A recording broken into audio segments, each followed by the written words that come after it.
warahmatullahi wabarakatuh. Perkenalkan, nama saya Denesya Azara dengan NIM C1B022154. Di sini saya akan mempresentasikan secara singkat hasil tugas saya di mata kuliah Manajemen Mutu Terpadu yang diberi tugaskan oleh dosen pengampu Bapak Bambang Purnomo SEMM. Di sini saya akan menjelaskan apa sih alat dan metode pengukuran kualitas itu. Alat dan metode pengukuran kualitas atau Seven Tools of Quality ini pertama kali diperkenalkan oleh Kaoru Ishikawa pada tahun 1968. Adalah seorang ahli pengendalian kualitas statistik dari Jepang.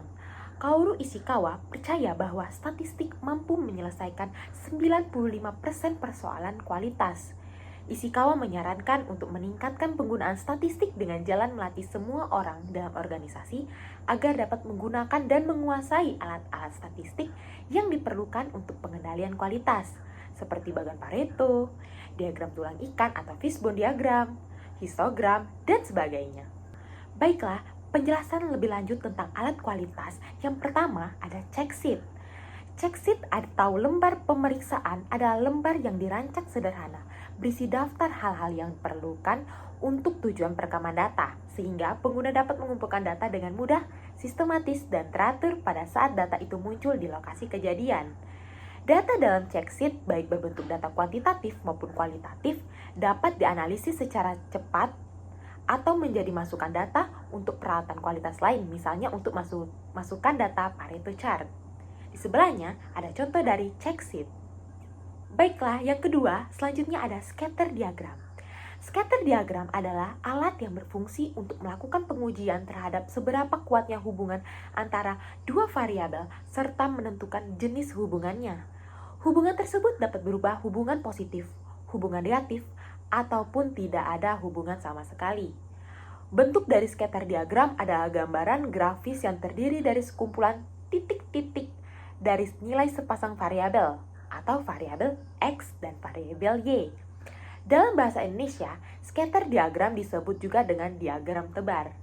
Di sebelah kanannya, itu adalah contoh dari scatter diagram. Lalu yang selanjutnya, yang ketiga ada cause and effect diagram.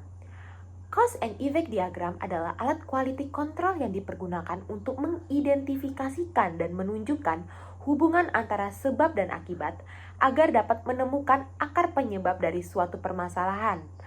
Cause and effect diagram dipergunakan untuk menunjukkan faktor-faktor penyebab dan akibat kualitas yang disebabkan oleh faktor-faktor penyebab tersebut.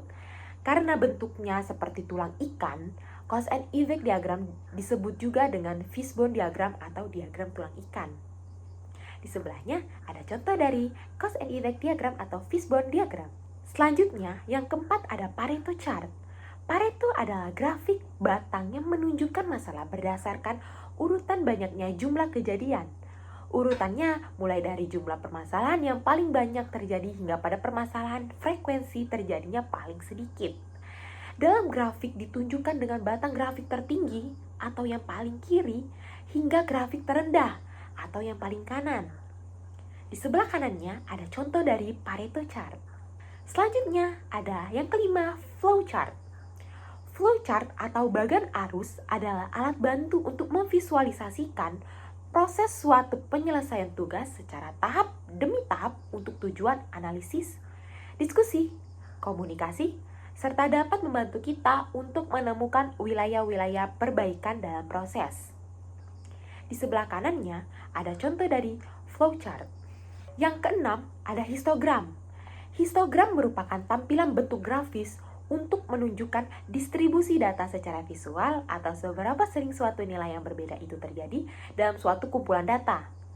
Manfaatnya adalah penggunaan histogram ini memberikan informasi mengenai variasi dalam proses dan membantu manajemen dalam membuat keputusan dalam upaya peningkatan proses yang berkesinambungan. Di sebelah kanannya ada contoh dari histogram. Selanjutnya yang terakhir ada control chart.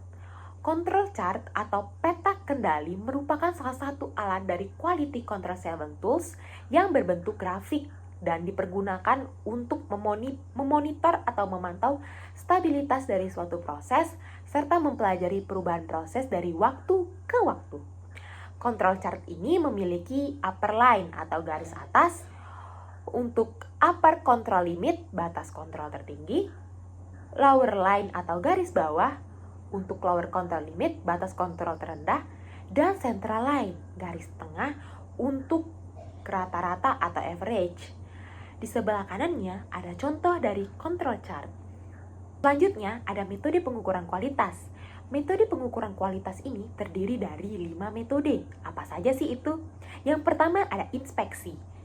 Inspeksi adalah memeriksa produk atau layanan untuk memastikan bahwa mereka memenuhi standar yang ditetapkan. Lalu yang kedua ada pengujian. Melakukan tes pada produk atau layanan untuk memastikan bahwa mereka berfungsi dengan baik. Lalu yang ketiga ada benchmarking. Membandingkan produk atau layanan dengan produk atau layanan lain yang sejenis. Selanjutnya yang keempat ada survei. Menanyakan kepada pelanggan tentang pendapat mereka tentang produk atau layanan. Dan yang terakhir ada analisis biaya kualitas. Artinya menghitung biaya yang terkait dengan kualitas yang buruk. Baiklah, yang selanjutnya ada bagaimana sih mengidentifikasi masalah di dalam kualitas? Ada beberapa langkah yang dapat dilakukan untuk mengidentifikasi masalah dalam kualitas produk atau layanan. Yang pertama, ada melakukan analisis data. Tinjau data kualitas yang ada seperti hasil uji laboratorium, umpan balik pelanggan, dan laporan inspeksi. Identifikasi tren atau pola yang menunjukkan adanya masalah kualitas. Yang kedua, membuat survei pelanggan.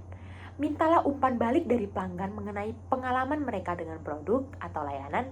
Identifikasi keluhan atau masalah yang sering muncul. Lalu yang ketiga, melakukan inspeksi langsung. Periksa produk atau layanan secara langsung untuk mengidentifikasikan cacat atau kekurangan kualitas. Catat temuan Anda dan analisis penyebabnya. Lalu yang keempat, melakukan analisis root cause atau identifikasi akar penyebab masalah kualitas dengan menggunakan metode analisis seperti 5 whys atau fishbone diagram. Hal ini akan membantu Anda menemukan penyebab yang mendasari masalah kualitas. Lalu yang kelima, yang terakhir, melibatkan tim lintas fungsi. Libatkan tim yang terdiri dari berbagai departemen termasuk produksi, pemasaran, dan pengendalian kualitas untuk membantu mengidentifikasi masalah kualitas dan mencari solusi bersama. Baiklah, mungkin itu saja yang bisa saya sampaikan mengenai tugas saya kali ini di mata kuliah manajemen mutu terpadu. Sebelum saya mengakhirinya, saya ada sedikit pantun nih.